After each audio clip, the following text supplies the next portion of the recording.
رسوله الكريم أما بعد فأعوذ بالله من الشيطان الرجيم بسم الله الرحمن الرحيم وقرن في بيوتكن ولا تبرجن تبرج الجاهلية الأولى صدق الله العظيم. حضرات سامعین اکرام، ابھی میں نے جس آیت کریمہ کی تلاوت کی ہے اس میں عورتوں کو گھروں میں رہنے کی تلقین کی گئی اور بلا ضرورت گھروں سے باہر نکلنے اور بازاروں میں سیر و تفریح کرنے سے بالکل منع کیا گیا. مگر آج اس کے باوجود عورتوں سے شرم و حیا کا جنازہ اٹھ گیا. بے حیائی بدکاری کی کوئی حد نہ رہی. زناکاری مکاری عام ہوتے چلے گئے، گانے بجانے عام ہوتے چلے گئے، جس کی وجہ سے ہر جگہ، ہر شہر، ہر قصبہ میں عیاشی کے اڈے قائم ہونے لگے.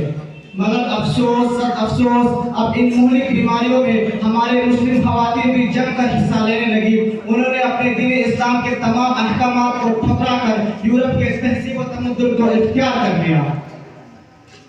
اے بنت حوا، اپنی تاریخ الٹ کے تو دیکھ. تجھے دنیا میں جینے کا حق نہیں دیا جاتا تھا، زندگی کی بھیک تجھ کو نہیں دی جاتی تھی. تیرا وجود باعث و ذلت و رسوائی تھا. تیری تولد کی خبر سن کر تیرے باپ کا چہرہ سیاہ ہو جاتا تھا.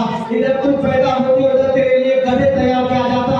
ابھی تو دنیا کی ایک بہار بھی نہ دیکھ پاتی، تجھے گڑھے میں ڈال کر سینکڑوں پر سیکورٹی ڈال دی جاتی. تیری زندگی کی چاند ابھی اپنی روشنی پھیلا بھی نہیں پاتا کہ اس کے غروب کا بھی وقت آ جاتا. گویا کہ تو ہر طریقے سے ظلم و ستم کے شکنجی میں جکڑی ہوئی تھی. تیرے اوپر جبر و تشدد کے پہاڑ توڑے جا رہے تھے، مگر تیرے وجود کو بچانے والا کوئی نہ تھا.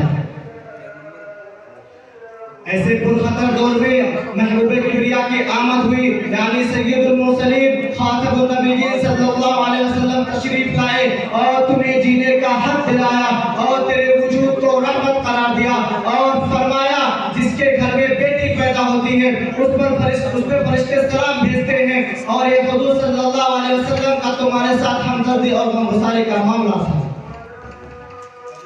اے بنت حوا، اپنے مقام و مرتبہ کو تو دیکھ. تو حسن کا پیکر ہے،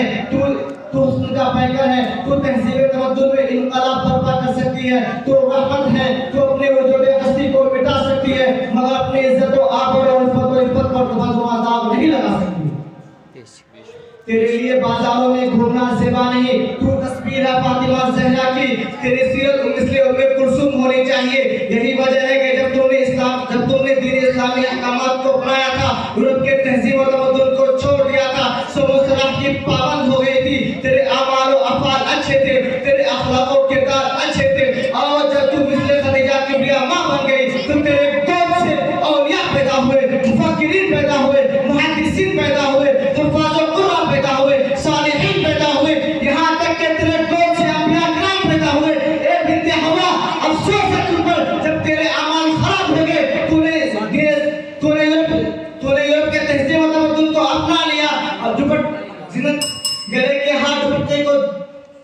گلے کی زینت دوپٹے کو ہار کا درجہ دے دیا. بازاروں میں گھومنا تیرا زیبا بن گیا. اپنے اندر سے حیا کو تم